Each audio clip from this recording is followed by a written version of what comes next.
मौत का भय। दोस्तों, रोज की तरह आज भी हम आपके लिए लेकर आए हैं एक बेस्ट हिंदी मोटिवेशनल स्टोरी जिसका शीर्षक है मौत का भय, एक गांव की कहानी। कई बार कहते हैं कि मौत का भय तो मौत से भी खतरनाक होता है, परंतु हर बार नहीं।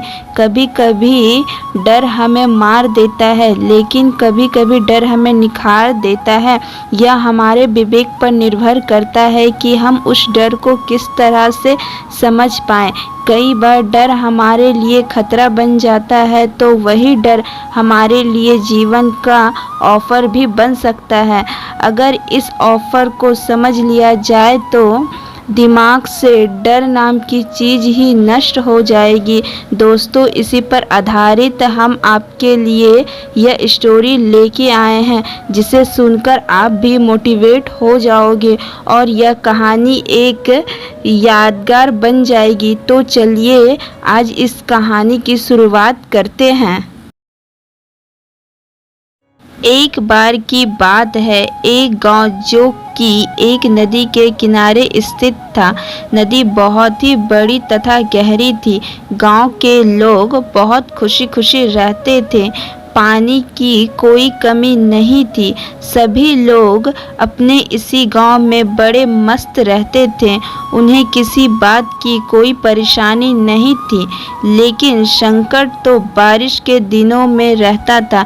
ज़्यादा बारिश होने पर नदी अपनी किनारा छोड़ देती और विशाल रूप धारण कर लेती थी। उस नदी का पानी जाया करता था। गांव के लोग जैसे तैसे करके अपनी और अपने परिवार की जान बचाते थे। कोई पेड़ों पर चढ़ जाता तो कोई पास वाले पहाड़ों पर चढ़ जाता था। सभी लोग अपने अपने विवेक के अनुसार अपनी और अपने वालों की सुरक्षा कर लेते थे। ऐसा ही चलता गया और गांव के लोग बार बार भागकर अपने जान बचाते थे। हर बार बारिश के दिन आते और गांव वाले परेशान हो जाते थे। अब उनमें से सब सहन नहीं होने लगा था। गांव में किसी बात की कोई कमी तो नहीं थी, लेकिन मुसीबत तो केवल उन्हीं बारिश के दिनों में आता था। एक बार बारिश के ही दिन थे और भयंकर बारिश होने लगी। नदी ने भी विशाल रूप धारण कर लिया था। मौसम विभाग वालों ने भी नदी को लेकर अलर्ट जारी कर रखा था। गांव वाले सभी यह बात सुनकर घबरा गए और उन्हें अब लगने लगा कि शायद हमारा गांव आज इस पानी से नहीं बच पाएगा। यह नदी हम सभी को अपने साथ ले जाएगी। गांव वालों ने मिलकर अपने गांव को हमेशा के लिए छोड़ना, नदी से दूर एक अलग गांव बसाने का निर्णय लिया। नदी अपना प्रकोप नियंत्रित बढ़ाती जा रही थी।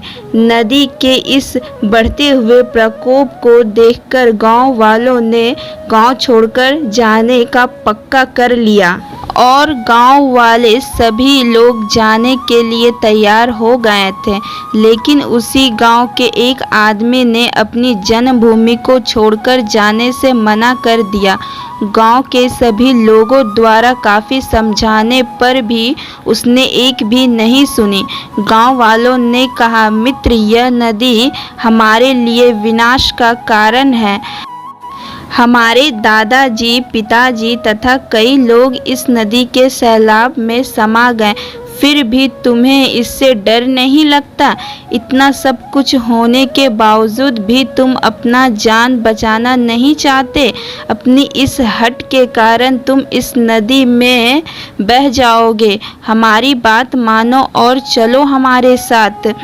क्या तुम्हें मौत का भय नहीं है? तब वह आदमी बोला, मौत अटल सत्य है जिसे आज तक कोई नहीं टाल सका, और अगर मेरी मौत इस नदी में लिखी है तो मुझे यहीं मरना होगा, जिसे कोई नहीं टाल सकता। और नदी से दूर जाने के बाद भी मौत आएगी, उसे कोई नहीं रोक सकता। मेरी जन्मभूमि मेरी माँ है और अपनी माँ को छोड़कर कैसे जा सकता हूँ। अगर आज हम इस जगह को छोड़कर चले जाएंगे तो क्या हम अपनी मृत्यु से बच जाएंगे। अगर आपको मौत का भय लगता है तो आप सभी लोग जा सकते हो। मैं अकेला ही इस नदी के सैलाब में मरना पसंद करूंगा। उस आदमी की यह बात सुनकर वे सारे गांव वाले आश्चर्य हो गए और उनमें से एक आदमी बोला, नहीं, मैं भी नहीं जाऊंगा, मैं भी तुम्हारे साथ यहीं रहूंगा। ऐसा बोलते बोलते सारे गांव वाले ने अपना फैसला बदल दिया और सभी लोग अपने गांव में ही रहने लगे।